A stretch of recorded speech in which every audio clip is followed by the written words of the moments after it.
episode 2 of the Player Chatter podcast. This is a live one. Episode 1 will be coming out soon, still under the works of editing. Sorry for that. 2 before 1, second best versus the worst type shit. But today we'll be talking about the trade deadline, second half of this 2022-2023 NBA season, and we are going to take our picks at the end of the season awards, the end of the year awards. So first, we're going to get into this crazy trade deadline that some people are hailing as the best ever. And I wouldn't be mad to say it is, because it is pretty insane.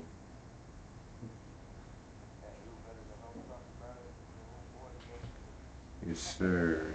Old friend, great gaming. Hey, by the way, before we get into it, bro, do you still play?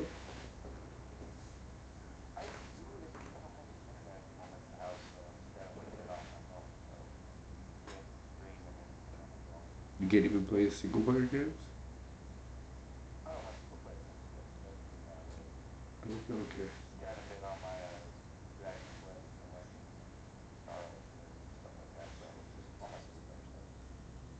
Okay, maybe it is.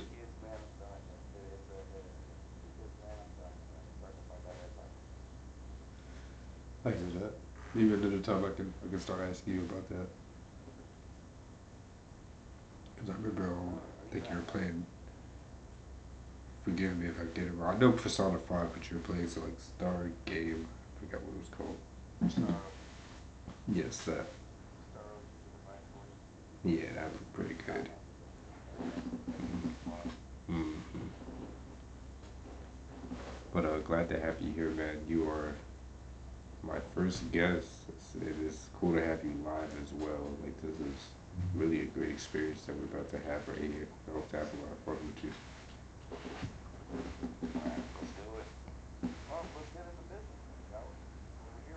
Yes, sir.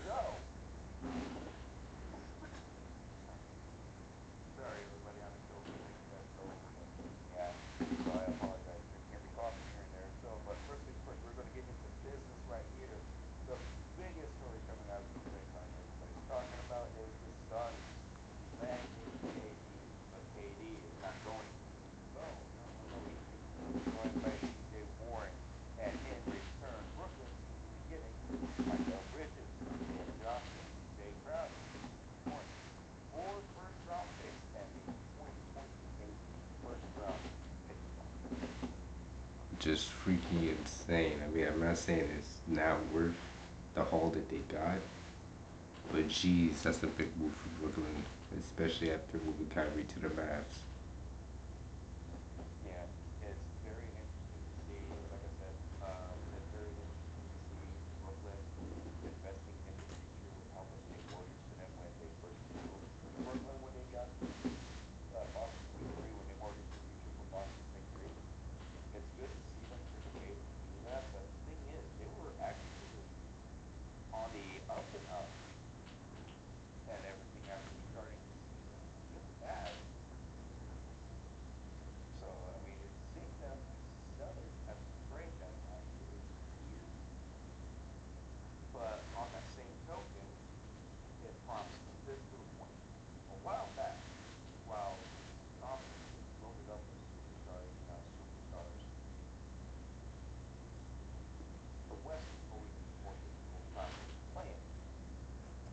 Yep.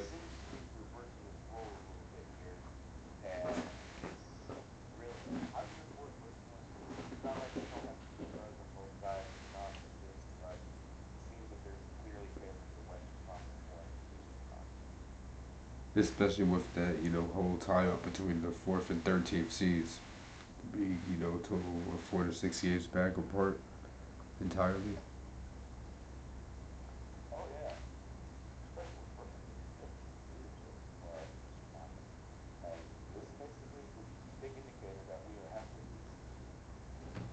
Yeah, if you look at the records, like I'll say quite a few teams are positive, but most teams are right above or right below 500.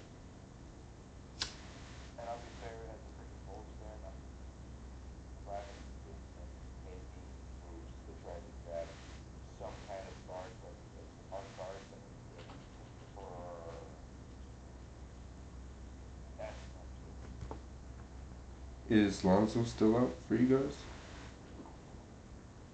Oh yeah, he's still out. I'm He sure. is still out. I'm sure that's a big part of it, huh? But yeah, before we go, I'm just gonna get on to the next trade that a lot of people are talking about. Well, what if the Lakers trade Westbrook? Well, hold on, Westbrook. I don't want to step off the Nets too. I don't want to step off the Nets shit because I feel like there's still a lot to talk there. Unless you want to come back to it. Oh yeah, no, well, I'm gonna circle. Let's go circle right back to that. Okay, cool. Let's All right, go circle right back to that. all right. Westbrook, man, my man, Mister. Why not? Westbrook is a three-team trade. Um, with Minnesota getting Utah, Lakers getting D'Angelo Russell, Minnesota getting Mike Conley. Again, with the Lakers projecting Donovan Beasley, Jared Vanderbilt, very good vet pieces that they created in LA, losing D'Angelo Russell. They definitely need him better before, or he needs to grow a lot better. Let's see, Jazz got one final answer. Damian Jones and a top four first protected for Frank Edge. And the Timberwolves also got Nickeil Alexander-Walker. It was I did briefly was in a trade with the Nets at one time, but didn't really get very long. 3 second rounders. Okay, actually, that's a good move for Um, them. but oh yeah, and there's talks about Westbrook trying to get a buyout from Utah. Now, how true that is and how far that's really got steam, I don't know. I couldn't tell you. I'm not an inside man. I'm just spouting out speculation for the sake of it. Um, Hmm. I wouldn't want him on the Bulls personally. I don't care what people say because honestly, we need somebody with consistency, and he's way too inconsistent. Does that make sense? That makes sense, but I still feel like with Zoe out, you like his productivity could still help. I think. Oh yeah, no question. I think it would definitely outweigh what we have now, but In the long run, like, would you re-sign him at the after same the year? Or time, no. no, he's not worth the $1 billion. Like to me, he's not worth the $1 billion. Unless he was actually committed to getting back to where he was when he was averaging triple doubles and basically being, I personally thought the most stat pattern team, but on that same token, when you're with Oklahoma at the time, when him didn't really have to help him. I mean, same thing with the Wizards. I mean, when he had Bradley Bill, it's the same case. Like, who do you really have to help him other than Bradley? But I mean, that's the reason why though. I mean, I mean, Exactly. how you gonna average a triple double Because playing with LeBron and AD? no, you're not.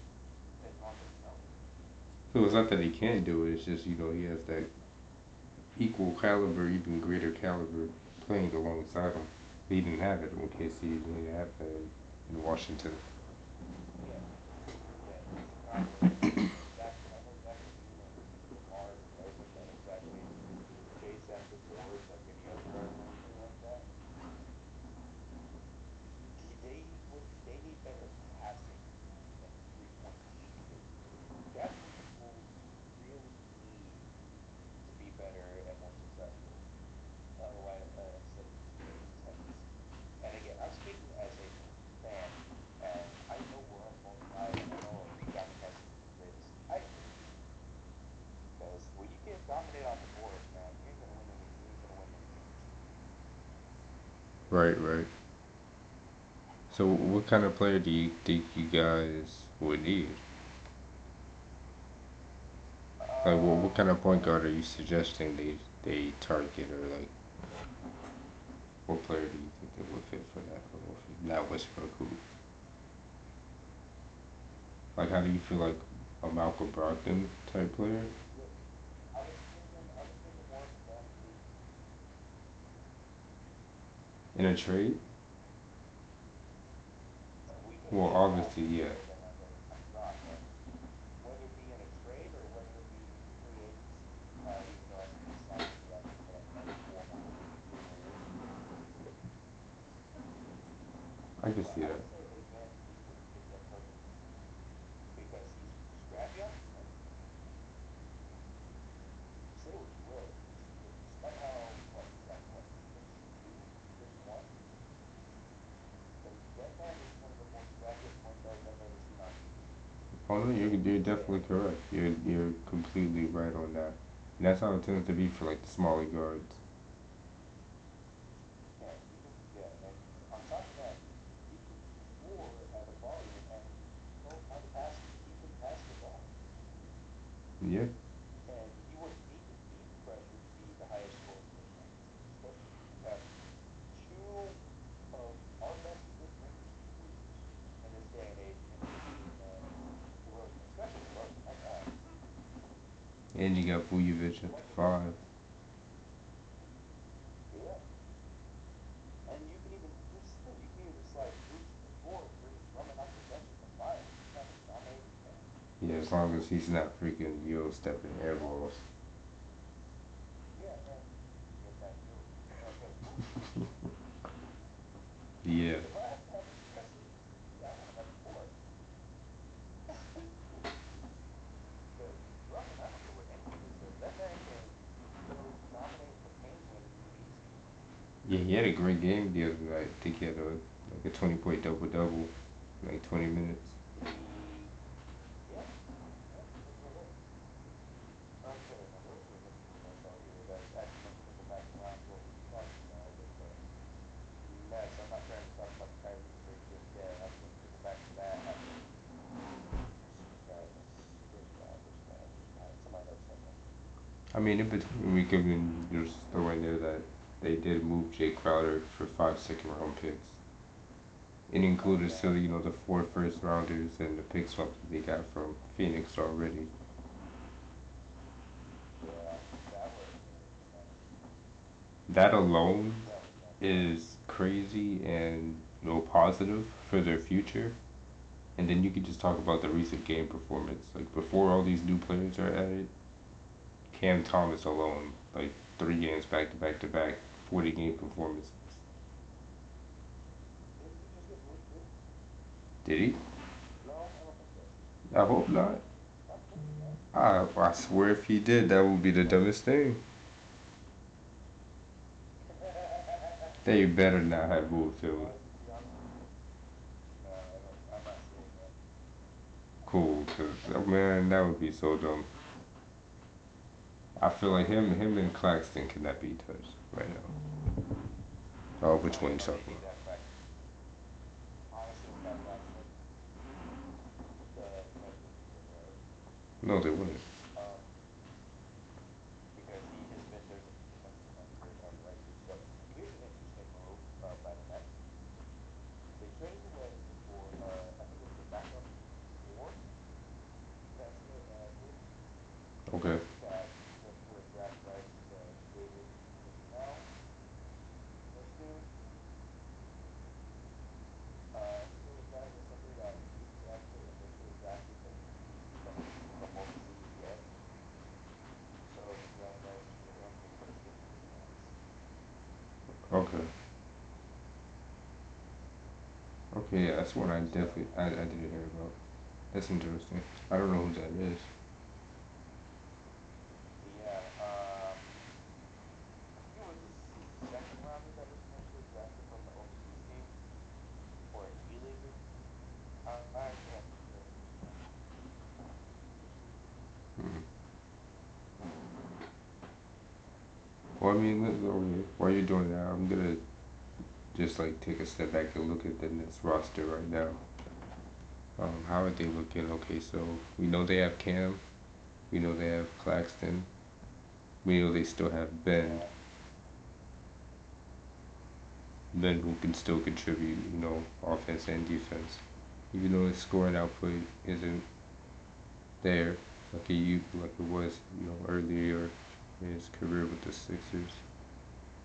But it's not terrible. I mean, actually, they're playing the Bulls right now. yep, and looks like the Bulls are up 34-30. 36-32. 38. Oh, Turnover.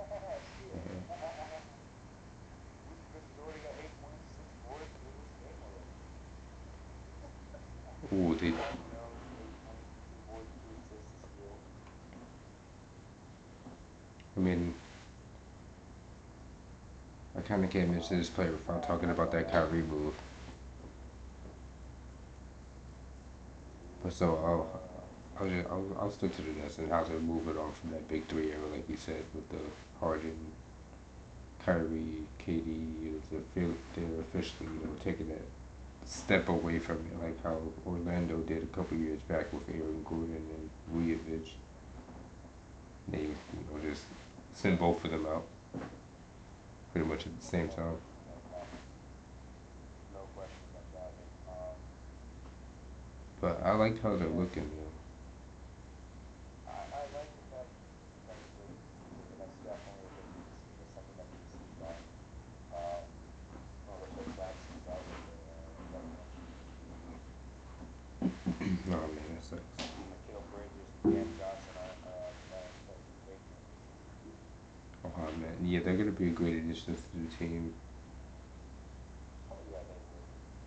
That's something that makes it crazy that everybody thinks is something else. McHale and Claxton holding down the defensive effort. Let's go, Chicago. Reliable stretch and Cam. Oh, yeah. Well, you got both Cam. Oh, Jackson. Okay. Wow.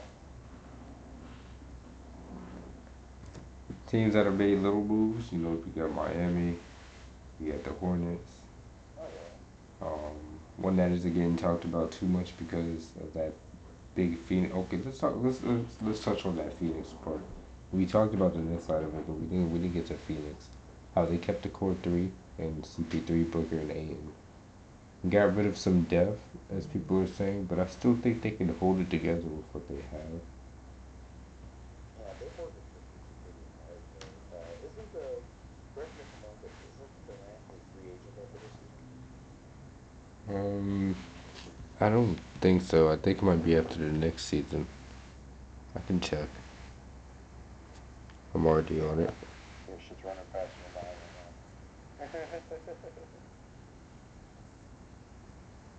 Um, Cause I am the greatest.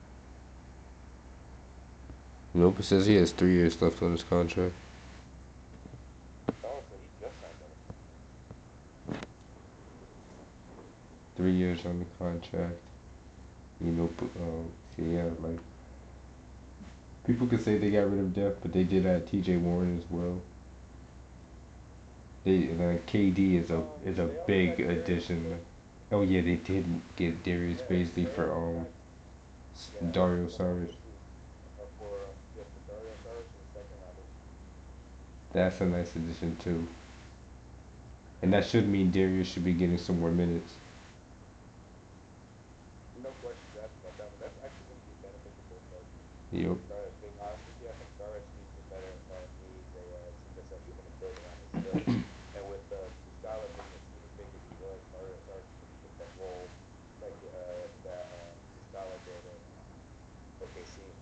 Exactly, and I feel like for Darius, I mean not as only is he a good addition to the Suns for losing Cam, but I mean like I said, if he gets more minutes, that's a positive on his side too, because he was kind of getting overshadowed in OKC, even with Chet being out for the entire season.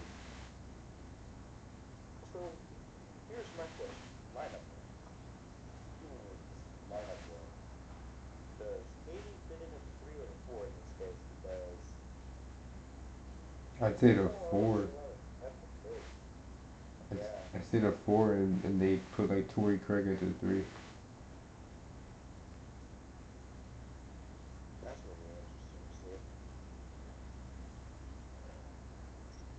But I will say this though, that amount of freaking shooting that Phoenix has, I'd rather not see Aiton draw himself out the game again, man. That offensive firepower is going to be crazy. It's just Exactly. I what feel can like they do in? I'm not even gonna say like the half court defense because team defense is important. We pretty much just saw that in Brooklyn with KD and Claxton what they could have done. So we could see what KD and Aiton can do defensively together in the half court set. but I'm more worried about transition defense. Like if it's a breakout transition, who's gonna be that hustle guy to take to run the extra mile to get that chase down, or the halt the play a little bit. That's an interesting question on that one. Honestly, I think it would have to come down to KD on that one because he's kind of the only one that's got any kind of speed left on him. Not saying that CP3 ain't slow, the flow or doesn't look slow or anything like that, but he ain't exactly known for defensive prowess nowadays. Exactly, and three, if not all four of them, I believe, have been dealing with injuries this season. So we also have to take that into play. Like they're all good right now, but come deep playoff run, are they all gonna still be here? Hmm. I do want to see CP3 get a ring. That's my favorite player. I've been trying to base my own style off of him since I've been playing basketball, but I just hope he's there to actually win it, and not just sitting on the bench watching. You're gonna call me crazy for this one, because when I was playing ball, I always said like, no, I shouldn't choose like Cam. I'm gonna be the first person to admit that I didn't choose him to this day. Oh, me neither. I didn't start getting good at shooting until probably like 18, 19. But if I had him, I had freaking handles. I had defense. We were not getting past me. Um, and I had quickness. I would say my game was more than John Stockton because he couldn't shoot. John Stockton couldn't shoot. I fuck with it.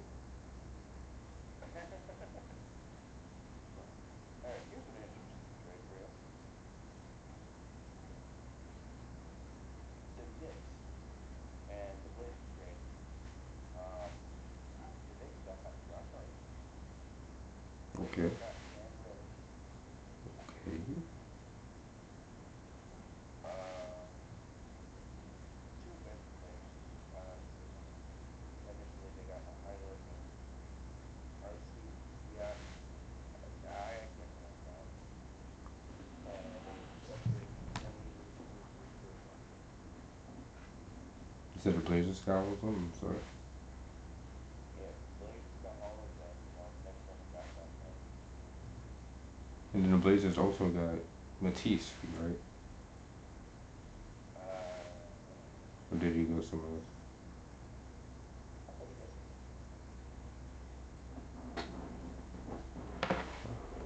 What did you just say he went? Oh yeah, no, I know, I know. They also got Matisse, but they sent one of those players that they got from. They sent out one of those players that they got from the Knicks over to the Hornets. Oh, okay. Matisse Thybulle. Yeah. And the Sixers got Jalen Samuels. Yeah, second rounder, you said. And yeah, and the Hornets both got 2 second rounders. I like that from Portland. Cam Reddish and Matisse. That's some good moves on the wing. No question. That's going to be a good defensive pivot. And then they still have Winslow, right? They should. And they didn't have to trade Simons. Has he played anything? Winslow? No. Why isn't he? Is Winslow even good enough to shoot? Probably not. I feel like I haven't heard his name since he left.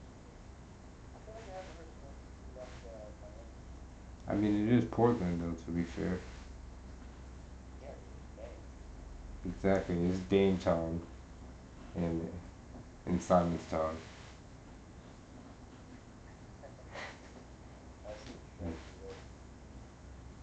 No, but And honestly, let's be honest. Away from Nurkic, what big do they really have? none. Exactly. That's what's going to cause them to have problems. They don't have any bigs. They don't have any depth bigs. They have depth at guard for sure. We clearly have, but we don't really have any depth at the big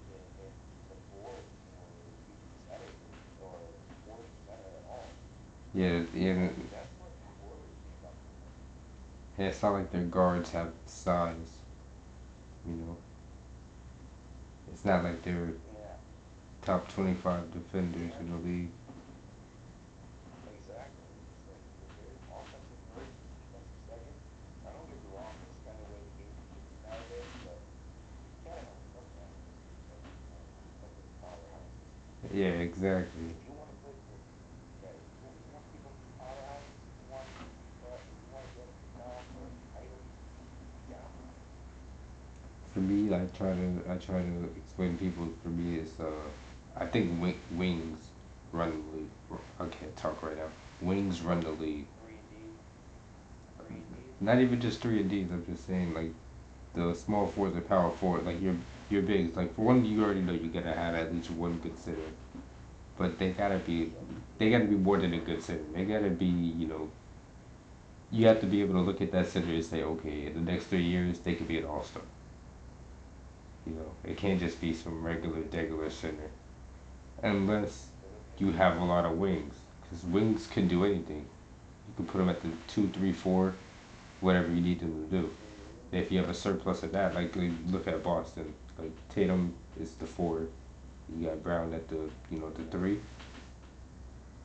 They Uh, have a good center.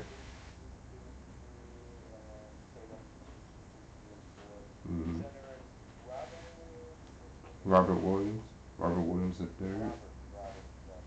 They got a good center, Robert Williams the third, and they and got Marcus Smart. they got Marcus Allen for Spencer Jackson. Wow, Yeah, Boston got Marcus Allen for Spencer Jackson as their big man. that's nice. So Celtics do not have a history of big men. Robert Williams has been starting though. He's Oh gotten yeah, a he lot is. better as of late. Yeah, Robert Williams has been starting, most definitely. And then they got Horford as well. He's been really reliable. Interesting trade player for players trade. What's up? You might hear. Uh, Clippers got Plumlee for Reggie Jackson. Ooh. And they got Bones Highland, right? They didn't move him after they got him from the Nuggets. What about the Nuggets? I believe they got Bones Highland from the Nuggets. Who is it? Yeah, the Clippers got Bones Highland from the Nuggets for 2 second rounders. That's tough. Bones Highland reminds. You wanna know who Bones Highland reminds me of?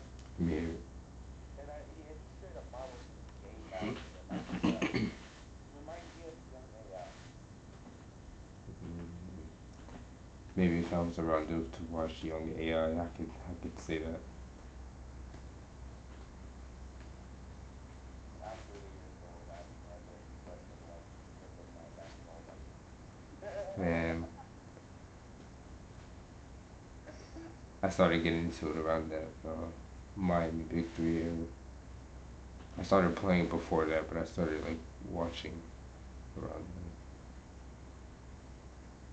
So that was my highlights, and that was a good time for basketball too. Knicks Mello. I'm actually surprised that Melo's still able to be free agent. Yeah, true. I'm surprised Nuggets decided to try to sign him as a true depth player. Which, if you ask me, the one team that could use him the most, you have Chicago taking him themselves. Honestly, a return to Denver would be amazing. Ooh, that would be nice. They could use him. They They could could use use him. the extra 3 point help. Even though I like what they do, I do like what they have, especially with Jamal Murray back. They've been Oh killing yeah, lately. Jamal Murray, Michael Porter Jr. Oh my God, Aaron Gordon's been killing Jokic too. probably. Oh yeah, and Jokic being easily being the best passing big man we may have ever seen. Yeah, I don't care what anybody says. yeah. Nuggets, as long as they remain healthy throughout the rest of the season, and guess who also they got? Speaking of the Nuggets, guess who they got to back up Jokic? Who? Thomas Bryant. Oh, Nah, yeah, they're chilling. They're chilling. For Stephon Reed and 3 second rounders. They're chilling.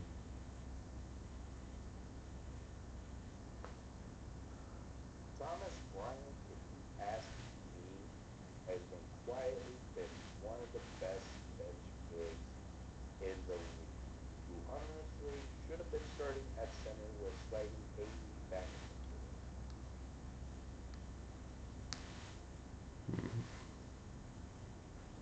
Man, I wouldn't be Same with Joe surprised if the Harper. Nuggets. I wouldn't be surprised if the Nuggets do it this year.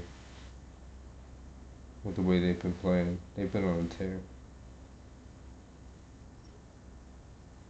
Well, yeah, with Jokic easily picking up triple doubles. While a lot of people will call stat padding, and I'm one of those people who can and will in time, he's been doing it because the playbook literally fits. Yeah, it's built around him. That team is built around Jokic. It's not built Yes, around anybody else but Jokic. the Nuggets, or would we say like they did it right? They took a player, built around him, they did it right. Like I'm looking at Exactly, Aaron and Gordon right now though. He's been really stepping up lately, especially with the that's what assist numbers. He's been moving that rock along with Jokic. Like they're both been playmaking bigs. And then Jamal exactly, Murray in the backcourt. Oh man. exactly. And as much as Aaron Gordon is a fun dunker to watch, he has grown as a player ever since he stepped foot in Denver. Yes, he has. He's more than. I mean, in Orlando, he was starting getting his shooting touch too. But you know, now in Denver, like he's an all around player. He's a solid all around player. Exactly. Jamal Murray, when he's healthy, he's one of the best offensive weapons behind Jokic. That man can shift it up in any direction. And sometimes he can even sit there, and even sometimes he'll even sit there and be a better scorer than Jokic. Yeah, But since his off ball game is off the charts as well. He doesn't have to have the ball in his hands. offensively, yeah, offensively, yes, but defensively, he just doesn't do it for me. I would like to see him be a little bit better at defense when you consider all the injuries the injuries from last season that sidelined him basically throughout the rest of the season. When you have ACL tears, Achilles tears, meniscus tears, any kind of serious knee damage, I would always implore the idea of, hey, let's work on our defense. Let's make sure we get that going, get that going. That way, in case our scoring does take a hit, we know we can still make an impact on the court. Okay, I see where you're coming from. Oh, okay. My bad, George. You said you could hardly hear him. Let me see. Anybody talking smack in the comments? I haven't been able to keep count yet, so that's why it's been messing me out right now. Nah, you good. Drish just came in. Miss. Wait, not too long ago. Drish came in. I just gotta turn your volume up. Actually, probably not in my headset. Could I figured that out? Could I change that in Discord maybe?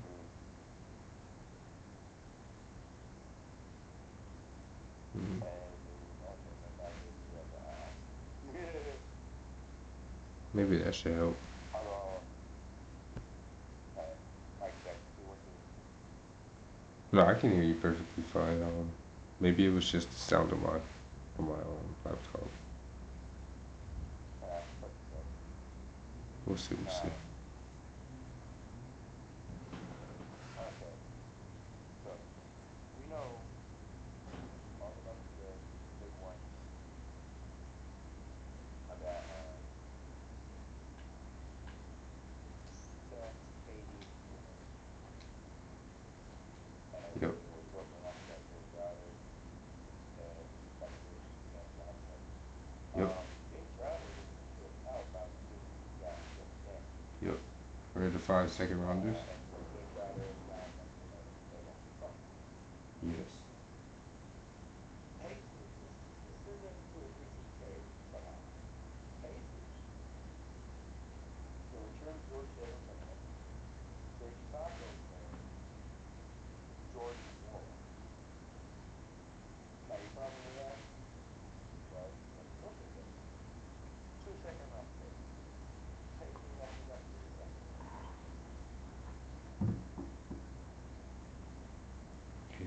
Run that back by me.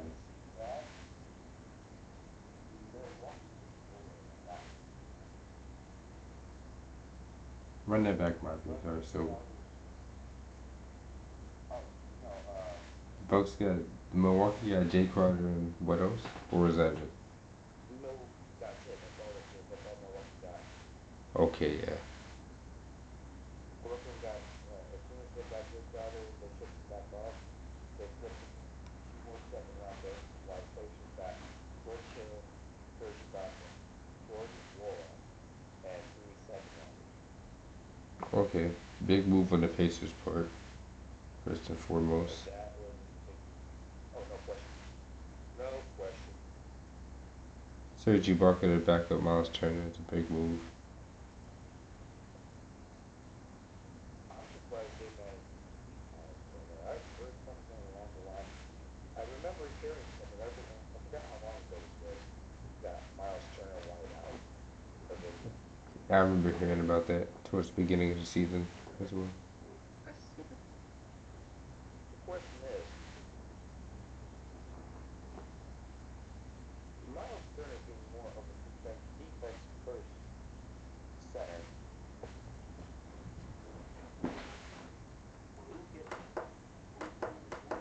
who's gonna want him? I love Miles Turner, but I would actually trade him for that. Trade him over to the Bulls. We need help on the Bulls. Miles Turner is horrible on that. Yeah, for sure. I mean, a lot of teams could take him. Like you said, the Bulls could take him. I feel like the Warriors could take him. Um, shoot. I don't think the Warriors have the cap space right now. I think they would max out. Well, yeah, probably, but I mean, as far as teams that he could fit with. Oh yeah. Um, Here's one that's out there. You got Frank Kazoo. Pair them side by side with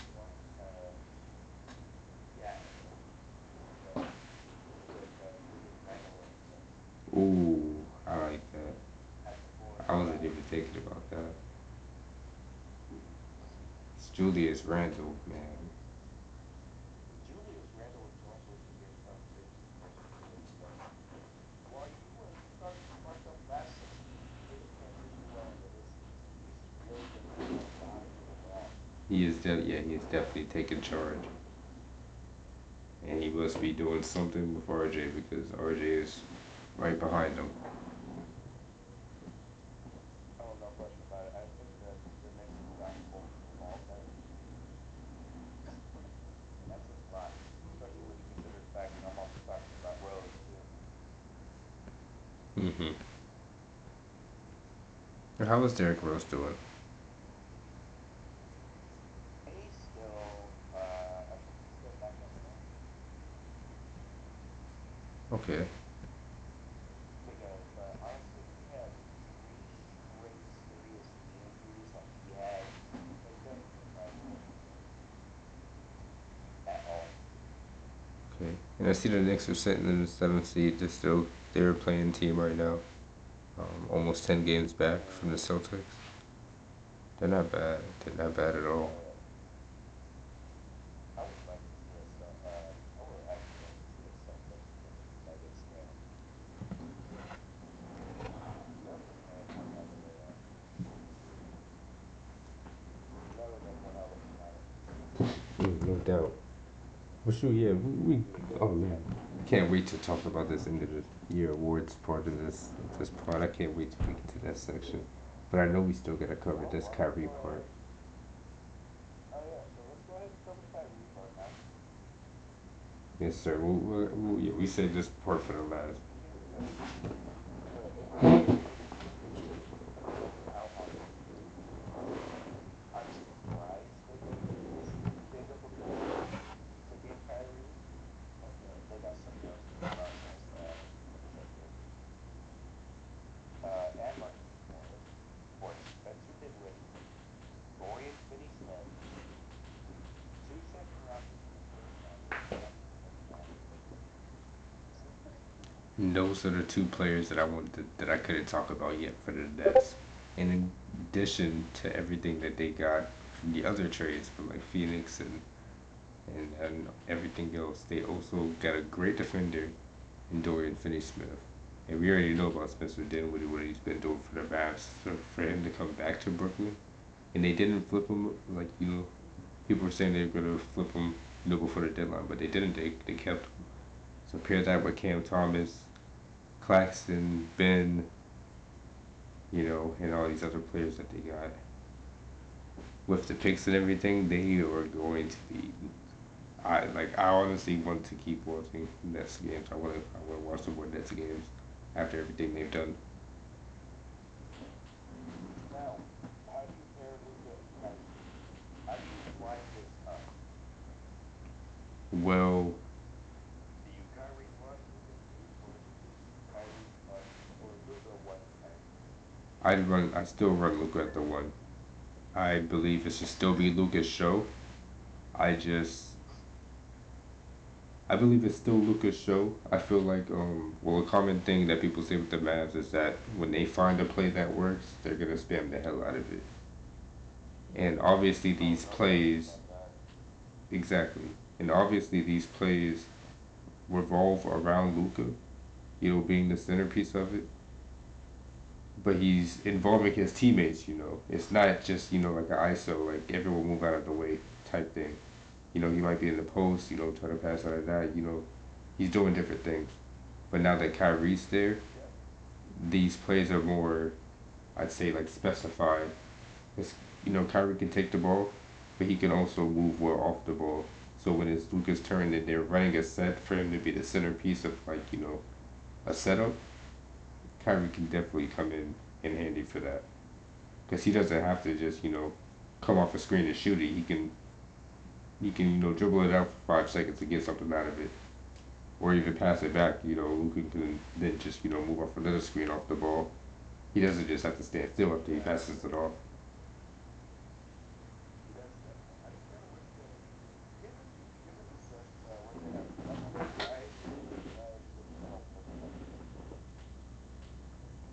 I didn't. I'm surprised they didn't go for another defensive wing.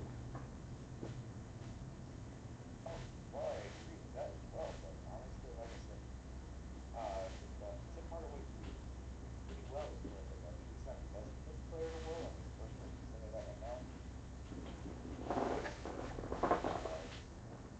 But I think Tim Hardaway can be a fine defender as well. I can definitely see that On that on it. on the respect part. But I feel like they should Yeah, have I don't like know. targeted a player like Cam Thomas. Not Cam Thomas. Cam Reddish. Like I feel like if the Mavs had gone for him, that would have been a great addition to their team. But yes, like I said, I think Reddish been almost underrated. Like screen and paint dominant kind of big. Yeah, they have been needing one. I believe they still have JaVale, but Do JaVale? Yeah, they need a player I like don't know. I JaVale don't McGee know. for sure. I don't know why. And speaking on their bigs, I think a big part of their trade for Kyrie is that they didn't have to move Christian Wood because that third player Yeah. there is still a big piece for them. Oh, no question. Yeah. Honestly, Christian Wood once he possesses it, he's a pretty good shooter. But when he does hit a clutch shot, he's like Eddie Howe in Street League. And with Yeah, Dinwiddie being moved to the Nets, this should also give a little more green light, like a little more room for Josh Green to showcase what he can contribute to the team. And like you said, with Luca being out, that is true. so I'm kind of liking what It they're looks like doing. the starting lineup is hurt. Yes, I like what they did honestly because they didn't give up much to get Kyrie. Whether he stays or not, they didn't give up much for him. They didn't give up Yeah, a yeah, whole and bunch of first yeah, rounders. that's true. Yeah, and the Nets had the bright idea of signing Luka beforehand, before he walked away from LA. Exactly.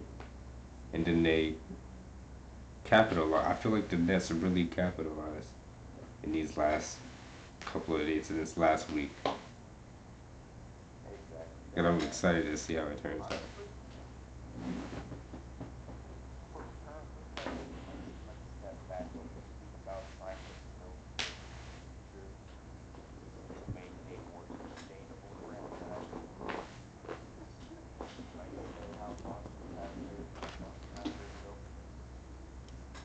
They built this dynasty through the draft. Damn near all their talent is homegrown talent. Yeah, 4 out of the starting 5 players were came from the draft. Exactly.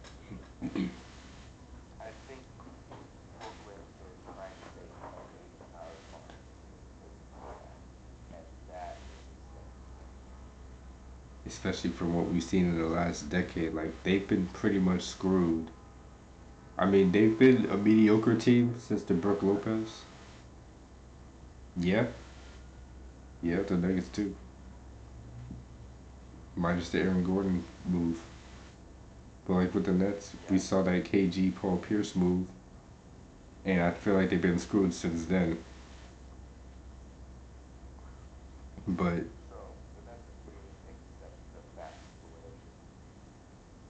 this just came to mind, and I know we're ready to get on to how we're expecting the second half of the season to be. But now with Kyrie and KD gone, I just want to add this last little piece. What do you think this is going to like come out like? How do you think this is gonna turn out for Ben Simmons? Now do you like feel like he has more space to do what he wants to do, or what he's It's put him right up there. because By the end of next season, and yes, I do want to go out here and say by the end of next season. If by the end of next season he doesn't show, if if he shows any kind of fight and want, and actually showing an intention to become better, he will see himself out the door by the end of next season. If he does not find a way to improve, because right now, for him, it is put up or shut up time. yeah, right now this season he's putting up a mere 7, 6, and 6, well 6.5, 6.5, shooting about 57 from the field. 7, 6, and 6 is not bad, but it's definitely not what he's what we know he's capable of more. He's an All NBA caliber player. We've seen it happen, and I guess I feel you wanted to see him get back to it. Known as lower dynasty. Yeah, true, true. But he's also only been play. He's been averaging on under. He's been averaging under 30 minutes. So like, I'm comparing that to what if he was getting like 33, 34 minutes a game on this Well, team where at the end KD of and the day, Kyrie are taking the shots. yeah, and you're not wrong about that. But standing by what I said, at the end of the day, he does. I feel it. I want to And see him he become an All also NBA might player. be in next season. I want to see him get back to that All NBA player status. I definitely understand that. Oh yeah. I just had to get that off. He doesn't find. Oh yeah, no problem. No problem. I don't blame you for that. But every time I see it, if he does not get back or try to or even see back to an All NBA level state, All NBA second team selection by the end of next season, he is going to find himself out of the league. I'm gonna hold you to that. Go ahead, please do. Um, I want to be held accountable for that one, and I want, and there's something I might be wrong about because I want to see him be successful. I want to see every player be successful. But at the end of the day, if he doesn't come back to it, if he doesn't get back, there's going to be a lot of things to see him in the future. I see how he handled himself towards the tail end of his time Mm-hmm. that It could all be for naught. any any team trying to win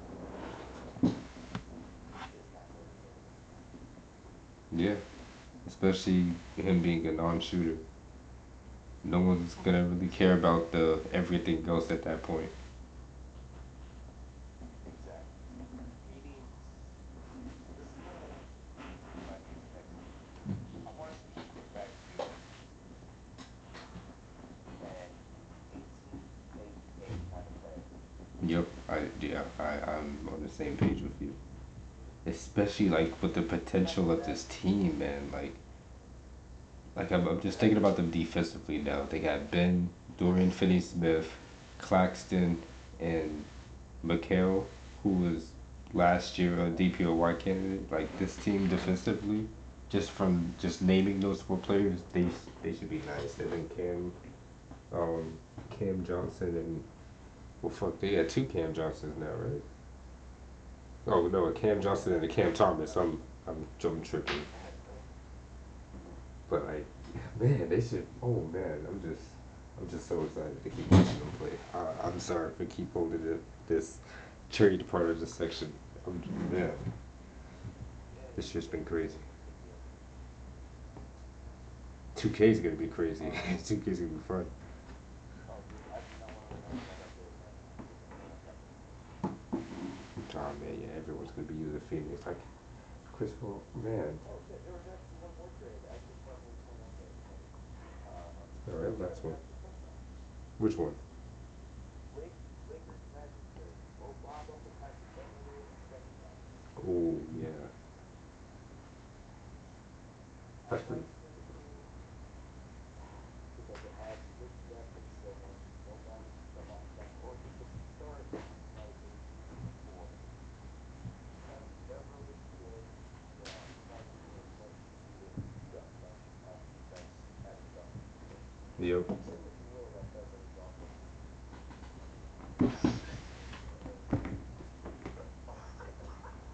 I mean, his defensive capability as an enforcer, Far outweighs it. I feel like they can definitely squeeze him into the role at the two, like what they tried to do with Gary Harris. And that's exactly what they need. Especially with like how Paulo's been Harris, performing for his. Okay, go ahead, go ahead. yeah, Markel's well, and that's one thing about him. And I was gonna say, and this might affect Markel too. How do you have a superstar written all over you, and after your rookie season, you expect him to figure how to play basketball? And he had that the hand injury, I believe. Messed up his shooting.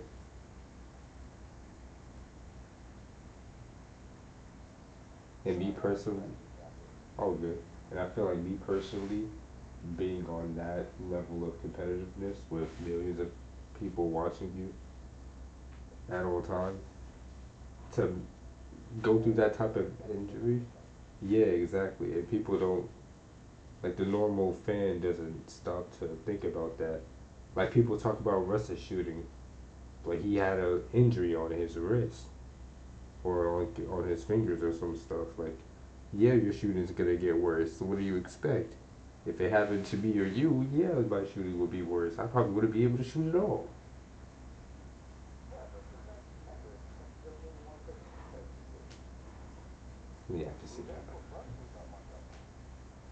Like, I understand taking a hit on a hamstring or anything like that. I understand, like, if I don't take a hit, I'm gonna be offensive capabilities. But what happened? Because he seemed like he was a pretty good consecutive shooter this year.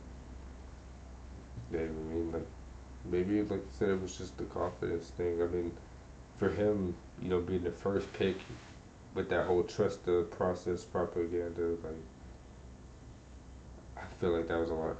That could be a lot of pressure. I could even say Ben would do the same thing.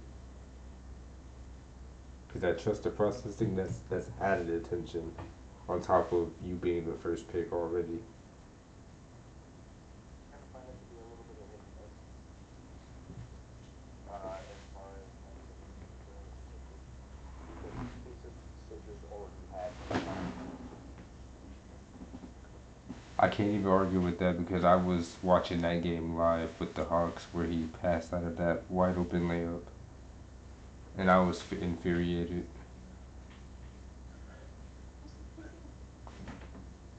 because I feel like they definitely could have won the next round as well. Oh, without question. That's why you can't use that argument for everybody in that sense. Shoot, man. A wide open layup in the paint isn't necessarily what the Olympics for. You execute that kind of play, you don't always make it. I'll give you an instance. If you, even if he took it and missed it, yes, we probably be pissed off and be laughing about the fact that he missed it. But that would have been the right call. Always take the higher percentage shot. I don't Exactly. care how many shooters you have over there, but if you got a guard on him, don't you can't sit there and rely on that kid being the first team scoring a three, being ready to shoot all the time because somebody's on him. Right. Especially when everybody is backing him off the shoot. Interesting thing, but I'm not going to get into that. I guess we got the rest of the season to see how the Knicks are gonna do. I mean, they're sitting right now in the fifth seed, barely 7 games behind the Celtics. We're sitting at the top, 39-16. Bucks are too far behind either. Um, the East isn't too close. The play-in spots are pretty close, so we can see what happens there. But I feel like the Nets, with how their roster is and how I don't think the East kind of made big moves. I feel like it was kind of all in the West this trade deadline. That being said, I feel like the Nets can still be in the playoffs. Obviously, they're not They're going to be in the contending play-in for a game. ring. Yeah, exactly. They could like knock it. Yeah, they come in as a seventh, eighth seed, put up a good fight, win 2 or 3 games, and maybe go to the second round. If they start snapping, because no one knows how this is gonna play out yet. And I'm just going to go back to my argument earlier when I said before the West is easier to play in because there's more talent. Hmm. Um, The clear contenders from the East are the top four, being Boston, Milwaukee, Philly, the Cavs. Everyone's got their eyes on those unless four. Miami makes some kind of miracle comeback tonight, especially the players for the Bulls. I'm not gonna sleep on But playoff still, I Miami. know. I'm not sleeping on playoff Miami yet. If they get a spot, there's no telling what they could do. I'm not denying that Jimmy Butler, for whatever reason, is getting better in the playoffs. And but And Lord forbid, but he's if not as he's not as consistent as he could be in the regular season. nah, he isn't. And I hate to see it. But he does have the pieces together. He really does have it in to really bring that team. I think it was a really good bench player. And he can shoot a little bit. Mm-hmm. But I think the biggest problem with Miami, like you said, they all step up when it's needed in the playoffs. They have that intensity, and I've been to Miami games, and that intensity really is there. But you can never tell what type of injuries. Not even just for them, but their matchups. Like say right now, they be going against what Philly in the playoffs. What if Embiid got hurt? Well, they're more than likely winning that round then. And then there's no telling what can happen from there because they're gonna take that momentum and they're gonna build from that. But as far as the rest of the I'm season goes, certain that Philly is the last team to ever play in the playoffs. because people sleep on Philly, man. People think James Harden is out there slacking. That's I was happy you brought that up. Because James Harden has improved as a playmaker since he came to Philly. I can't even say he's improved as a playmaker because he's always had this in him, and he showed it not even just in Brooklyn, but he's shown it way back in Houston. They legitimately had him in the lineup as point guard. But his inconsistency. Oh yeah, definitely, definitely. I see what you mean now. Like he's fully taken on that role. Like he's completely settled into that role. And you know what? As much as Harden done in the past, and yes, he can still do a little work. I'm not. He still understands. He's improving as a player. He has. This James Harden hasn't won for years since he left OKC. Now I want to touch on this defense real quick. I know you're not knocking it, obviously, but I do want to add that for people who don't know, James Harden is one of the best defenders when it comes to guard post ups. And there has been seasons where he's been top three, top five in like total steals for the NBA season. I just wanted to throw that in there for people who have slept on his defense. I actually have to disagree with that. But how many times have you seen players turn the ball at by every 10 nights and have a pretty depth defense like that? Yep. But that's not just him though. That's a lot of stars though. LeBron does it too. Oh yeah, no question. And we'll touch on him in a little bit because I have to give props to because he rendered you over the top in terms of your opinion. Yeah. 40 years. You're still not the greatest player of all time. Yes, off. we gonna save that topic for a different pod, bro. We're definitely gonna save that for a different pod. I'm still saying it. I have to get it out there. That's gonna be a But what good I was one. gonna say is another uh What are we talking about? Oh yeah. basic, right? James Harden, Like 5 seasons in a row, he's been averaging a double double with assists. And it's blowing over everyone's heads. exactly. And he was the biggest all-star without question. Okay. One thing I hate about okay, okay, okay. I wanna Let me hear your I argument. wanna touch on that. Give it, give it, Now, give it to me. this is actually I will say I talked about this on live in the first episode that I'm editing right now. But I did mention it. Now I feel like James Harden I feel like obviously he could like I'm not saying he wasn't snubbed, but I feel the perspective to say that he wasn't snubbed. I feel like Tyrese did deserve that spot. And I'm saying that because in Philly you have Embiid there. When you're looking at highlights, oh go ahead. I have no idea what the hell just happened, but I cut out for a second. Okay, no worries. I Um, lost signal there. okay, I was Go ahead. Let me hear your argument. I was saying that I feel both perspectives on James Harden being snubbed and not being snubbed because I feel like Tyrese Halliburton deserved that spot. And reasons why is because one, Tyrese has been great this season, offensively and defensively. Like we were just talking about defense with James Harden, and I had to bring up those extra, little stats to add to his case. But when you come to Tyrese, I don't have to do that. Everyone knows that he's a good two-way No. defender, a good two-way player. Oh no, no, absolutely not. And honestly, I think it was a win-win when Indy traded Sabonis for him.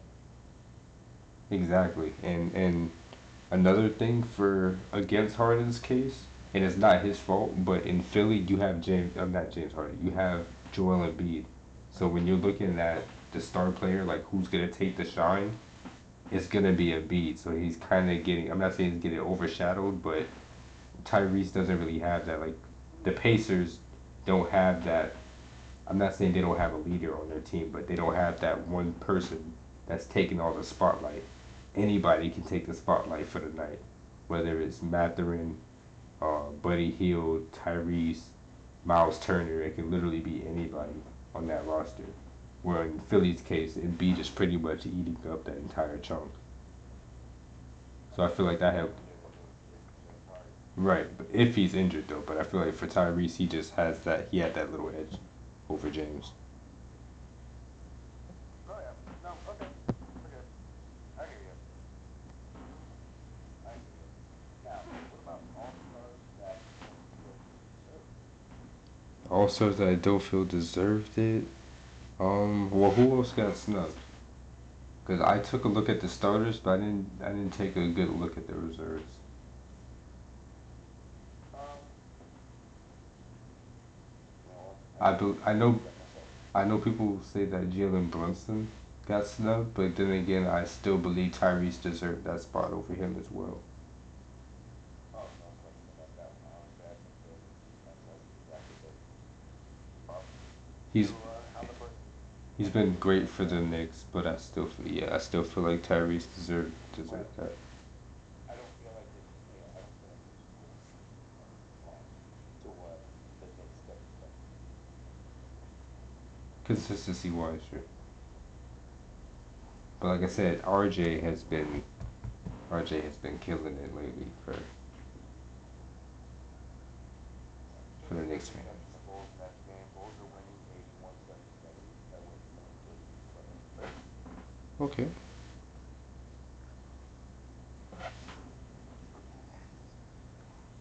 I hope your team makes it in, man. I like the Bulls. I'm a diehard Bulls fan. Nobody with them. How are we 1 for 13 shooting on defense and still winning? How do you feel about this Sadiq to Atlanta move? Do you think this is gonna be a positive for Atlanta? They're sitting right now in the eighth seed, 12 games back. To who? To who to Atlanta? Sadiq Bey. Oh, Sadiq Bey. Honestly, if there was any position that needed him the most, and I love Kevin Porter as it is, but they really needed help at the No, 3 and 4 spots. Atlanta doesn't have Kevin Literally, Herter anymore. huh? Atlanta doesn't have Kevin Where's he anymore. playing at? He's in Sacramento. Oh yeah, He's been playing great for them. yeah, he's in Sacramento.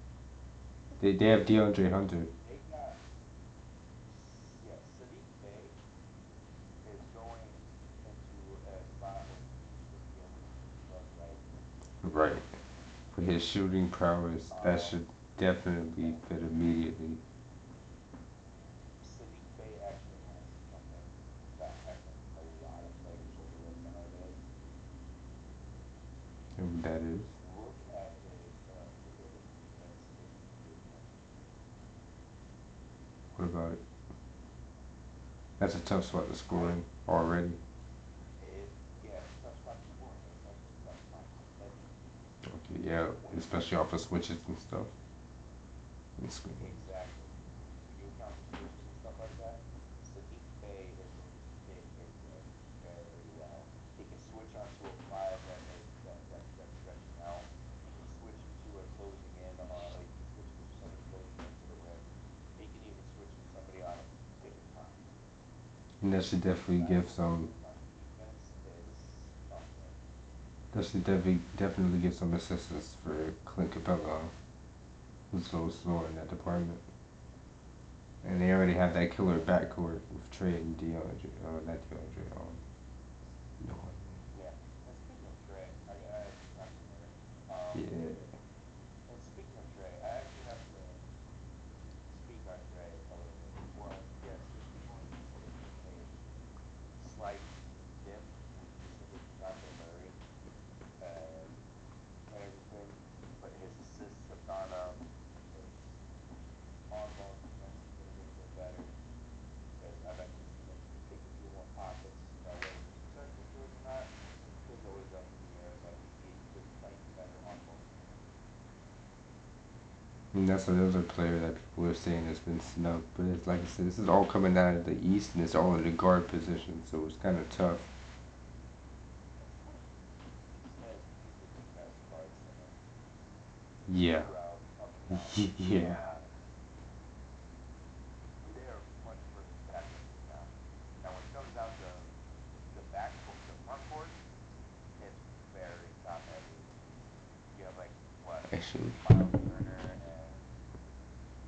you have like what 2 or 3 teams who have in the East have a decent front court with bigs, and then it just falls off the cliff. if you're looking at it, I'm looking at the Eastern Conference right now, 1 through 15, and every team on there has an all star caliber guard, or like not necessarily a point guard, but a guard in general, minus maybe Orlando. The Celtics have Smart. The Bucks have uh, what you gonna call it, Drew Holidays. If you're just going down the line, you got Donovan and Garland. You got James Harden, Cam Thomas on there, Tyler Hero, Jalen Brunson, Trey and DeJounte, Levine, Van Fleet, Beal. The Pacers have a few, they got Tyrese. The Magic, that's the only exception. Hornets got LaMelo and the Pistons got Cade. Yeah, and we can't even sit here and discount the Bulls factor on it too when you got Caruso and Zubac. Yeah, yep. Levine and Zoe And is at that court. Zoe don't. You want to talk about ball fundamentals, man? Zoe was the MVP for the Bulls, man. That's why it sucks to see how he performed. Zoe's definitely one of the best, or one of the better playmakers in this league. And his defense is. People talk a lot about Drew Holiday's defense, but I think Zoe's is up there in that same caliber. Honestly, Zoe might have the most. While he can score, he understands that he doesn't have to. He is a defender and he can pass the ball very well. Right. And He's rather traditional. he is the yeah, he is the epitome of a two-way player. Okay. Well, how do you feel the? And Okay, go my bad. go ahead. Um, Moving from the East to the West, since they're the big talk right now. How do you think this Western Conference is gonna play out at the end of the season? Obviously, I'm putting the Nuggets at the one seed that's indisputable, but now with the Suns, Barring injury, it's going to come down to this. Nuggets, as long as they will, as long as the Nuggets keep pace, they should finish out number one seed. Probably best record in the NBA this season. if the Um, Celtics don't take it, or Milwaukee. Suns, Suns will end up making three seed. No, yeah, I'm gonna say three seed in the West. Because honestly, I think the first couple of weeks of the new Big Four. Let's be honest now, and Phoenix, it's gonna take them a couple weeks to adjust. Most definitely, and we can only hope that they stay healthy to be able to do that and not end up like how the Nets did with their victory. Exactly, exactly. But here's the interesting thing about it. About it is this: how often do you ever hear about them making a complete long-term switch? That's true. They're usually out for a couple weeks. Exactly. I honestly just think that, and this has been going on even in Steve Nash years. Um, they have probably had one of the best medical teams out there because they hardly ever get injured long term. Um, and their strength and conditioning program has been up there over the years. Now, obviously, we've seen some changes in recent years, uh, courtesy of like ownership and front office work and all that stuff. But one thing that's always remained the same is that they probably have one of the best medical teams out there. I didn't know that. But to be fair though, that's all it takes though. All it takes is a couple of weeks for one or two of them to be out to end that season. Especially how Exactly. it is right now, where it's really close. Yeah, the West is so superstar heavy. It's hard to really predict anything outside of the one and the two seed. I think Yeah, because I mean, with Portland. the Mavs, Something's going it to should be happen with straight. I got Portland. Something's happening in Portland. They're going to end up taking play-in. That would mean we have to count out the Warriors. Yep. Warriors, I believe, are going to make up at least enough ground to make the 16 to win the play-in. That would also mean we have to count out the Timberwolves, who just basically swapped D'Lo for Mike Conley, and we never know what this Cat and Gobert thing is gonna come out to be when Cat comes back. Honestly, honestly, here's my take. Here's my take on that. Cat might need some bringing home this offseason. He might need to represent this offseason I can because see that. Cat and Gobert It's not working out. never like yeah, it's not going to work on court. Off court, I think he'll be perfectly fine. Off court, I'm sure they're pretty cool with each other. Whatever. On court, together, they're not cool with each other. Right, and Cat it's not Cat like you can Cat move needs to one of them off the realize bench. he needs to be a four. And it's not like they're Cat gonna needs to bench one of them. recognize okay, we're okay. You first. Go ahead. We're gonna stop that now. Oh, sorry. You first. All I said was it's not like they're gonna bench one of them. Not with that kind of money that they're both getting paid. Mm-mm. It can't happen. Cat finds yeah, Cat finds his new home, and you're gonna like it. I think he finds him in Heat. Mm. Are you still thinking they're gonna double up on bigs, or you think they're gonna move Bam? Um,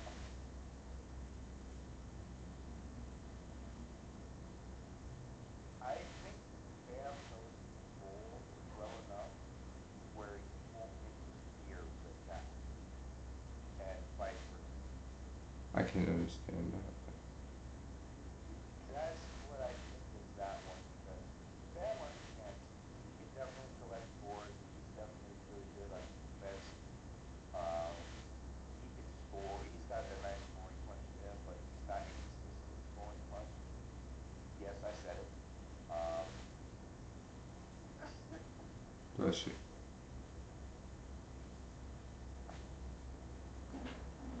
but that's where Cat comes in. He can be a better scoring punch while still being able to collect boards, as long as he maintains the offensive style of play. Gobert, at the end of the day, he is he demands the offensive game. Like Andre Drummond. Exactly. That's why I don't think that's why I think it's going to be a hard play play for Gobert and Cat to play with each other because Gobert demands the entire defensive system. Where Cat, well, yes, he is a good shooter. Part of his game revolves around defense, Yep, in the post. and Gobert takes the hit. Yeah, it's different when you're in a spot where you can shoot versus where you have to shoot. Exactly. Another place I could see, oh God, why did I not think of this? Another place I could see him going, I doubt it, but I could see it. Charlotte, pair him with LaMelo. That'd be fine. That'd be fine. I just made you think of that, didn't you? You get that. You did, but I got one more for you. I got one more for you. Is I it Philly? wouldn't put Or it. else is Chicago doing it? No, that's Chicago. But I wouldn't put it past Houston to pull one of those. We get rid of some of the young talent we've been building and go all in on Cat and keep a couple of them. Like if they move Sengun and some players and like say like they end up with Cat, Jalen Green, like Tari East or like or they keep like Jabari and maybe KPJ or they get rid of Josh Christopher, Tari East. Like they got a lot of players and they just got John Wall back, but they got some players they could move. Like they definitely have trade value on that team. Obviously, they didn't act on it, and I don't blame them for it. I'm glad that they stayed true to what they're doing right now. But I wouldn't put it past them to be, a, you know, a team that does that. Like how Minnesota just went all in on Gobert. Yeah, they were well. I did not like them in the beginning. While I do understand that Gobert definitely does need a home, he needed to go somewhere where he was going to be the primary focus of that team. Mm-hmm. Well, Minnesota definitely has been that nicely fit. Honestly, they could use some more help. They might be dead for a value player. Still looking for one, and hear me out. I am because I wanna see if it's the same team I'm thinking. Probably could have been.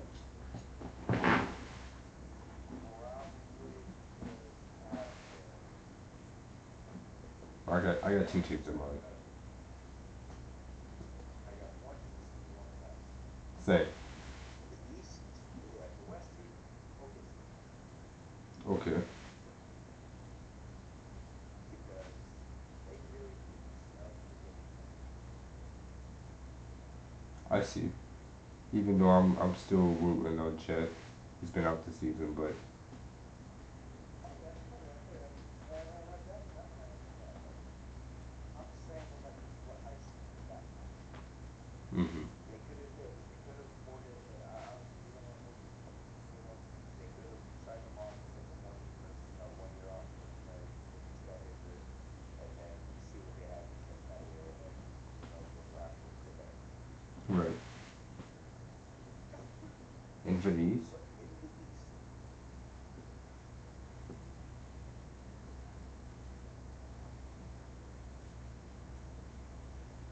East West got there. South East. Um, God, I don't know why I can't think of it. It's not Charlotte. It's not Miami. Orlando? No, not Orlando. Orlando did lose Kelly, and they don't really have much in the way of wings anymore after giving away Baba. right? Uh, you know what's scratching me? They have Bol Bol.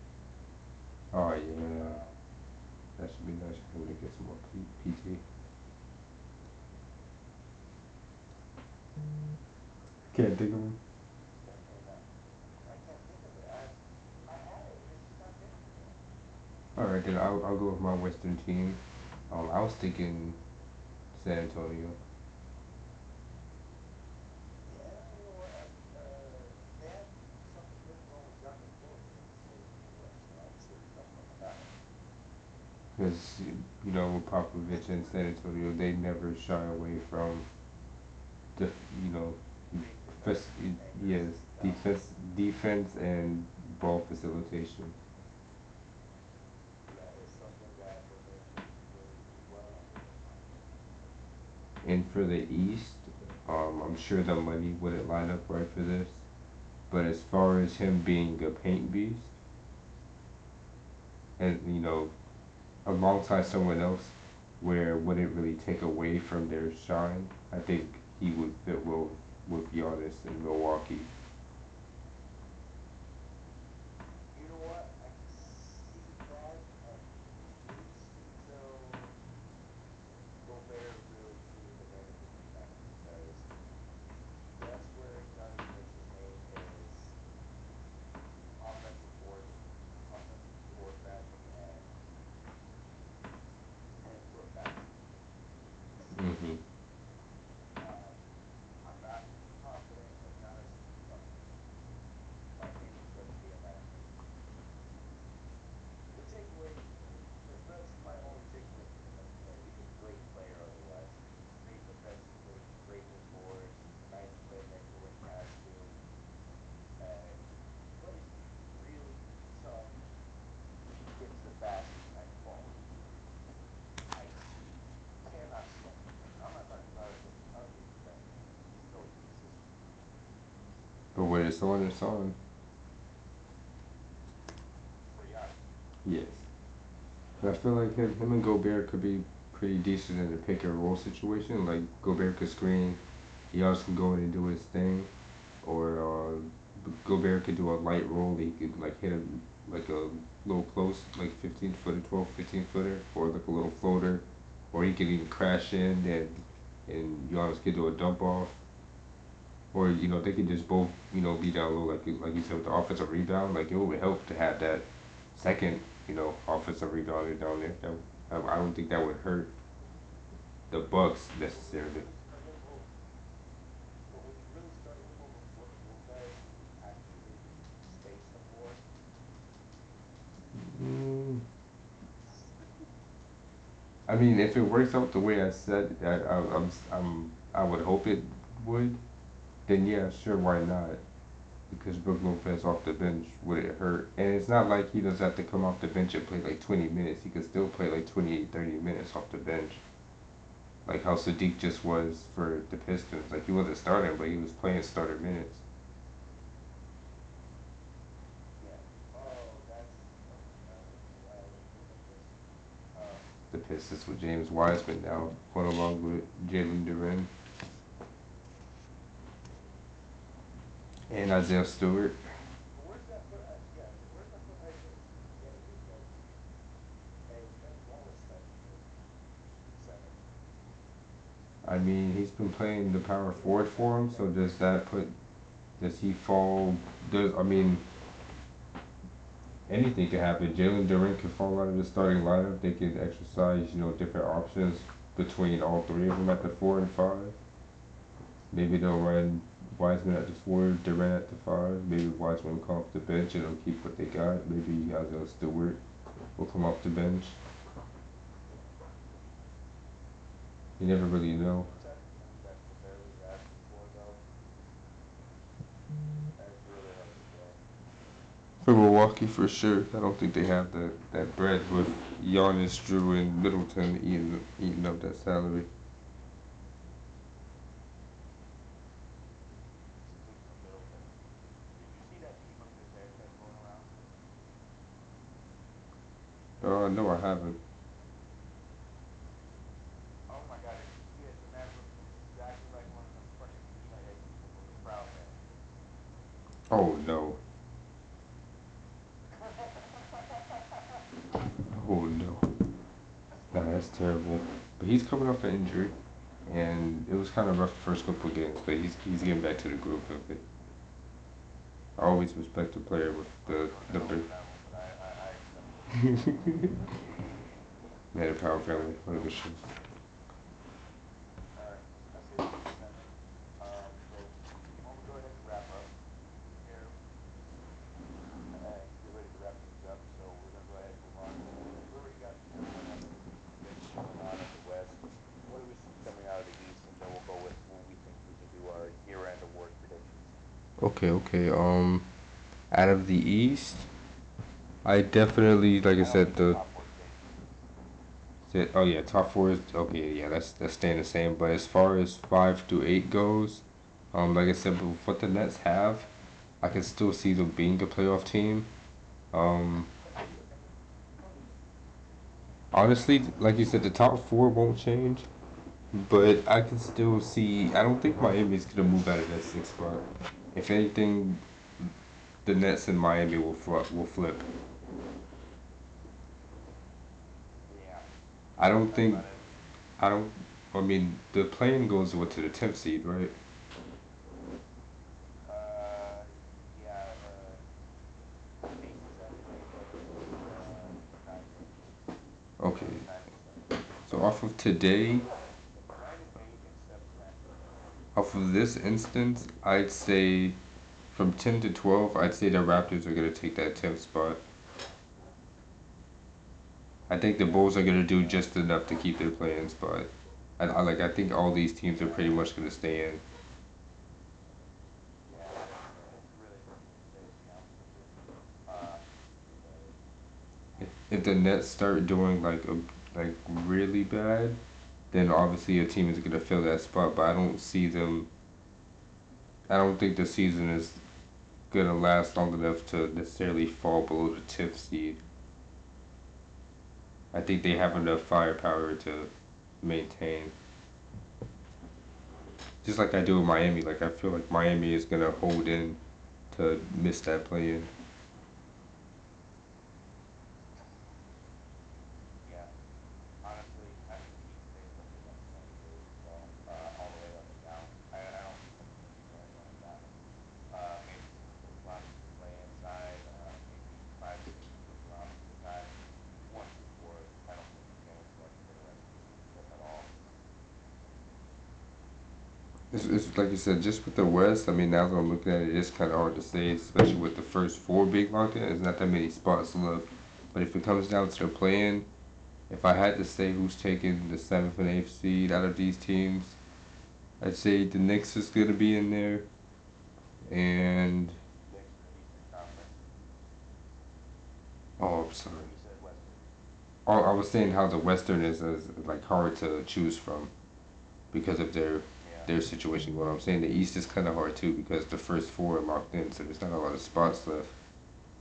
But if I had to say the play-in was to end today, like the teams that are gonna lock in at that 7 to 8, I'd like to see the Knicks, and with the way Toronto is, I'd want to say that Toronto would be that sleeper to sneak in that eighth seed. Just with the matchups there We're gonna have to between talk. that play-in, I think they come out. We're gonna have to talk about. We're gonna have to talk about Siakam one time. Um, we've got that on another bag, another pod. We are gonna have to bring up Siakam because honestly, I think he's underrated. He's underappreciated. I don't want to say underappreciated, but underrated perimeter wings. I don't think he's getting as much respect. I feel like Siakam is an like you said unspoken leader. Doesn't really like get the credit he deserves. I feel like that goes for a lot of the players on that team. I feel like Van Vliet is really dictated as that one guy, but I feel like OG is there as a veteran leader. I feel like you said Siakam there as a veteran leader, and I feel like I can see everyone's game rubbing off on Scotty. Scotty isn't the most consistent scorer, but That's he's necessary of it. right. He isn't the most consistent scorer. He isn't the guy that's always going to give you like 15 plus tonight. Sometimes he has like 12 points. Sometimes he, has 18. Sometimes he has 30. And the good thing is he doesn't have to be there every single night. Right. He's just a solid player all around. That's really what the Raptors have in their wings. They're all solid players. They can defend all five. They can all handle the ball. They can all shoot, drive and draw attention, All right, and move so the ball. let's. All right, so let's go ahead and segue into the last thing before we get into this. Yeah, I Um, got you. Year end award. MVP, and we'll both say our selection. I'll go first on this one. I think Jokic is taking this one again. Yeah, he's just the only one I think again. The way he's been performing, he is touching the Nuggets away. And don't get me wrong, he has been more healthy than he has past last few seasons, but that makes drafting playoff position look that much less difficult. Because he's got very sturdy guys around him. I feel like it's the obvious choice. First seed, the numbers, um, the playoff projection is just all there. Coming off of two back to back, kind of already helps his case too. Like I just don't see any other team as like if I had to say who's winning the finals right now, I'd say it's the Nuggets. Like I can't solidify any other team that's going to the finals. Like the Celtics are good, but I can't say they're definitely going back. I could see the Nuggets No, definitely pushing through. the Nuggets got it. I don't see, barring injury, I don't see any team that will probably be able And, to squander through that. Not even Golden State, not even Phoenix. and the Nuggets have been like that for the last couple of years. There's always been injuries. Jamal Murray gets hurt, and PJ got hurt. Critical situations, and they didn't have the depth to handle that. But with how Eric Gordon is right now, and how everyone else is playing on a high level, they definitely have that drive right now, heading into the second half of the season. Really out of place. What do you say? I'm going to go ahead and state mine. I believe I already told you. Can't be extended. Um, Here's why.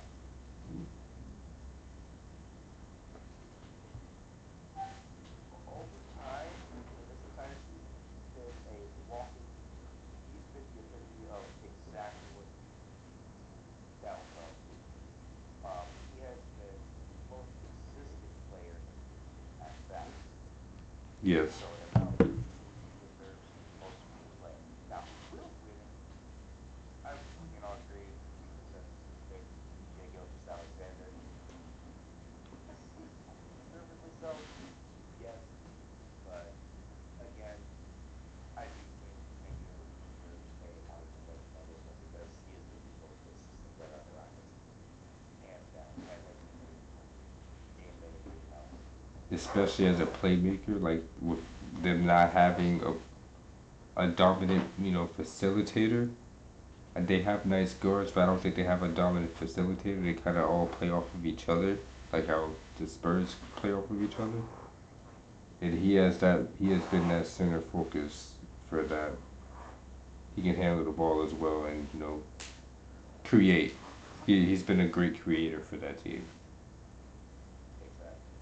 And adding on to that, I feel like Jalen Green can also be an honorable mention, especially he's been making major leaps since his rookie season.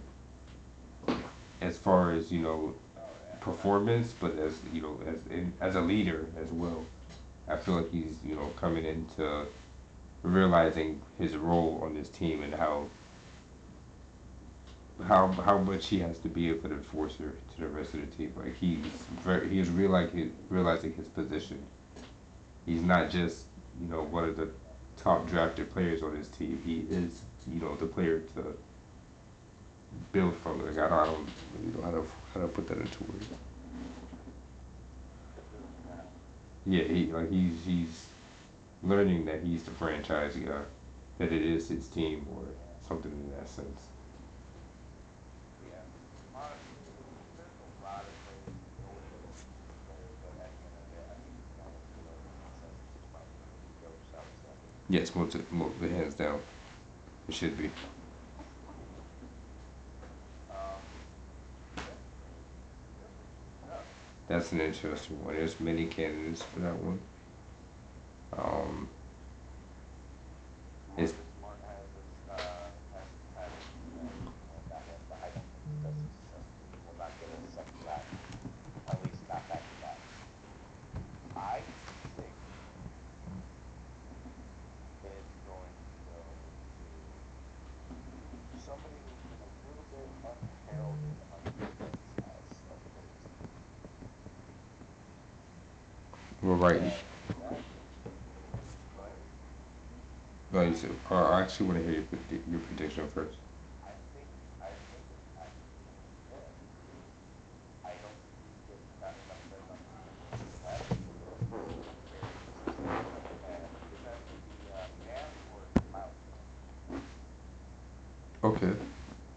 It's interesting on both of those. And what I was gonna say, because I just went in had a look, that like the odds this year for DPOY. Now I remember talks about Bam being in the DPOY race last season, and I was happy for me. I don't have a favorite team, but if I had to choose, it'd be mine because it's my own team. And Bam is right now sitting in second for the DPOY odds, only behind Jaren Jackson Jr. in Memphis. Oh my God, I did not put this one down before that happened. Um, Right I now, did not put him there. right. Yeah, like the Knicks will have to bring this up like 106, 95. Oh damn. Right now, the DPOY odds are saying Jaren Jackson Jr. sitting at number one, and as follows it goes: Bam, Nick Claxton, Brooke Lopez and Giannis at 5. Why would you put that?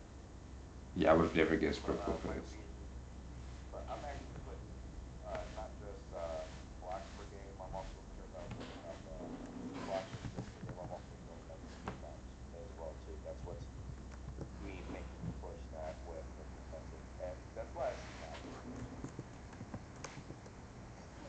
I feel like Giannis will Now, be on there for a good minute throughout the next 5, 10 years. oh, no question. Now, coach of the year. Coach of the year. This one's tough. I'd give it to the Celtics coach. I am between both Celtics and Nuggets head coaches. I I, I want to give They it. have been they've had seasons they want to win. I want to give it to the. They have Udoka as their head coach, right? I want to give it to him because I feel like Yes. they faced more adversity than the Nuggets this season. Like I said, the Nuggets were Oh pretty healthy yeah. this year, aside from Jamal Murray, but they had Jamal. I mean, not Jamal. They had Jalen Brown out for a good length. They had Robert Williams out for a good length, and then back and forth with everyone else. Um, Brogdon has been looking really nice. He's fitting more into the offense now. Like I feel like, and like you said, the East is kind of harder to play in because of how balanced it is. Exactly. So I feel like they I have want to that. say this. This is probably a bit off topic. I want a guy that's both quiet or sure, like something else off, but I'm yes, done. I kind of want to see him come inside of my head. I'm done. That's so terrible. What the hell going on? But that's where I'm going for coach of the year. Alright, it's up to you. Like you say, that one's a good one for sure. Rookie of the And year? last but not least, MVP. Ooh, MVP. Forget rookie of the year. Oh, we already did MVP. Jokic, remember? Oh shit, yeah. Rookie of the year is the last one. Yeah, rookie of the year. Jesus, I feel so fucking dumb now. Yeah, Um, I'm thinking Paulo, and my honorable mention would be Jalen Duren. yeah, that's honestly where it's at. I was probably thinking most simply because he also, well, simply because it's really easy to do when you're on the Magic because you're the Magic. Yep. Uh, You got more than enough room to do whatever the hell you want to do, especially with exactly. his size and If you stature. remind them of anything that, if you remind them of anything that makes Dwight Howard stand up, it's the fact that he was huge. He has the most Yes, space you're to. right. I made that character. He has the most space to play. Number two is, oh yeah, exactly. The other thing is, you said who else did you say? Jalen Green? Jalen Duren, for the Pistons. Jalen Duran. Yeah, I can see where you're coming from on that one because he's been a better. That's not that much better than his but definitely better than Winston. I feel it. He's been hitting the glass pretty hard. Exactly. So he does have room to be a masterpiece, but it's gonna come down to it'll come down to those two at this point. But Memphis also has that faceless Oh yes, he's been how nice. do you pronounce his name? I He's got the work ethic. been into. I actually listened to a podcast he had with JJ Reddick. Bless you. About it was a podcast on him and Tyrese. How it was a podcast JJ had on him and Tyrese, and it was a really good listen. But yeah, I forgot about him too. He's definitely, I'd say he's out of them three for sure. Jaden Ivey's been looking good in recent, but it hasn't, Yeah, been throughout the course of the entire season. yeah. Here's my take. Pacers make the playoffs. Nuggets, Mavericks. Okay, I can see that. College. I can see that. Especially if Mathurin's a good, like a good reason why they made it. Yeah. So with his consistency everywhere, because I know he hasn't been really consistent before, but he's been consistent otherwise. As far as production, like overall goes, yeah. Yeah. Um, they make it, and it's because of him and Bradley Robertson. Yep, I can see that. Dang. I can't wait till we get back to this. Really, it should be it. Coach of the Year, MVP, Rookie of the Year, DPOY, and Most Improved. That's all of them. But as far as playoff predictions go, I'm gonna save that for another one because I usually don't like making my predictions until after the first round. But I think this year I will. Yeah, I think we're gonna wait till once the actual regular season starts up, so that we'll get into a true playoff prediction. We know we made 5 brackets set up, Ooh. and here's how I would want to do that one. Let's get some fans involved. Let's get some votes involved. What do you think, though? What do y'all think? Yeah, I'd love to hear everyone else's input on how these teams are gonna pan out for the rest of the season and how the the playoff bracket itself is gonna turn out.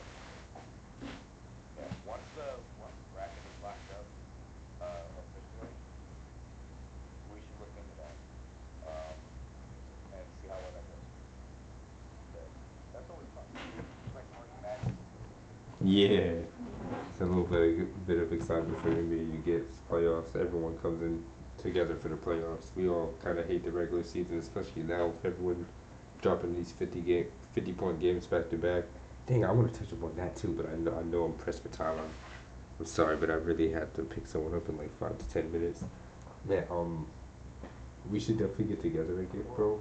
Like write down some of these topics that are like kind of trailing off. Like we're talking playoffs. What did I just mention? Like right before I said this. Um, Oh the yeah, back-to-back 50-point games, basically all the scoring numbers. Let's finish that, I'm and just how consistent they've been this year. because I actually wrote about some of this in my notes, like about the scoring upward part. Yeah. You also were mentioning with this Sunday Super Bowl Sunday. I kind of want to dig into at some point. I kind of want to dig into the NFL landscape. Okay, well, tell you this. I am not big on football, but if you want to get together possibly and I could just, ask you some questions on how you feel about it and, your thoughts on the whole thing, then we can do that. Yeah, that's something down the line. Obviously, I just kind of want to set things forward with that because, like I said, it's going to be an interesting one once the off season officially hits. Okay. Well, yeah, we could definitely get together on that. Or if we know anyone else that would like to talk, I'm pretty sure I have some football heads that I play with on 2K. Like my boy Trey, I could definitely get him in here. Got to get the boss. All right, man. I know you got to get running, so in case anybody else, in case there's stuff done, I got to get to bed myself too. So got to take the kids to school. All right, man. Hey, thanks for All right. orchestrating all this. Really glad you reached out to me earlier today. We got to have this talk. Awesome. Yeah, because we were close deadline after another. This is going to be an opportunity. What is downtime? Man, if I got another tweet from Woj, I swear, like my head was gonna explode. Every 2 minutes, it was something. It's hard to keep track. But well, yeah, we'll definitely get back Hopefully, you'll be together. quiet when you got that news out. We got a lot to talk about here, man. Just from what we talked about here alone to follow up on. But Oh yeah. I love, man, basketball. My favorite sport. Yeah. Well, definitely. Just for those who are curious, the final has actually not happened. Brooklyn Nets and Chicago Bulls 116-105.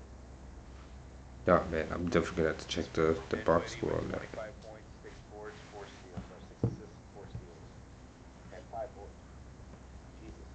Jeez. Jerks. And for people, and again to reiterate, this is my boy Game Crazy Score. I believe you go by Game Crazy TTV now. Yes, sir. That's GAM3, not the E, Crazy TTV. Find me on Twitch. I'll be live soon enough. Get a bunch of people coming in. And I'll start making my presence known once again on Discord. And it won't hurt to, still give him a follow on Twitch. Follow him at him on Twitter as well. Really funny guy. Come on, Batman. Come on, bro. But alright, man. Alright, man. I'll catch y'all. Thank you, bro. Have a good one. Anytime. Good night. Alright, so you guys, this is it for the Player Chatter podcast today. It was a great talk. That was really fun. Thank you, Driz, for coming in and chatting with me. I'm sorry I missed your messages, bro. I will be online, not tonight, but maybe sometime this weekend. Oh snap! Discord text. Oh, okay, the room is done. But yeah. Thank you for anyone who listened, who came to listen in. I will try to extract the audio from this live stream to get this into like a raw footage type of situation, or I will post this out as the second episode to this Player Channel podcast. So it's kind of keeping it a surprise because I'm still editing the first episode. It's going to be probably like a 10-15 minute little segment that I had for myself. It was kind of just a spur of the moment type of thing that I did because I wanted to really just start this podcast. It's something that's been on my mind for the last few years, and I just needed to just go for it, just open the door for myself. But we will be back. Not just Scorp, he was a great guest, but myself as well. We'll be back with more people for you guys and more topics and more discussions about NBA and maybe even more sports outside of basketball. It was fun, you guys. You guys have a great night. This is your host, Jordan.